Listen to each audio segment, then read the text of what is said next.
Hello, my dear pharma professional. So, in this video, we're going to see vacancy from Medopharm Pvt Ltd.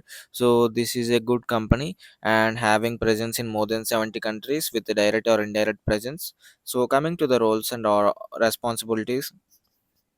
So, this is a walk-in interview, my dear friends. So, the walk-in is on 14th July, 10:30 a.m. onwards. The venue is Medopharm Pvt Ltd. Number 50. Gudavan Cherry. So, coming to the details of the vacancies, so they are looking for trainee officer manufacturing and trainee officer quality assurance. So, what is the qualification required for this job opportunity? So, B Pharma candidates are eligible, my dear friends. So, here you can see freshers are preferable, and they are mentioned male candidates are preferable. I mean, freshers, especially male candidates. So, if you are a freshers candidate with B Pharma, then please utilize the opportunity, my dear friends. So, this is a good opportunity, and try to attend the walk-in interview. The venue is mentioned here as I already read out.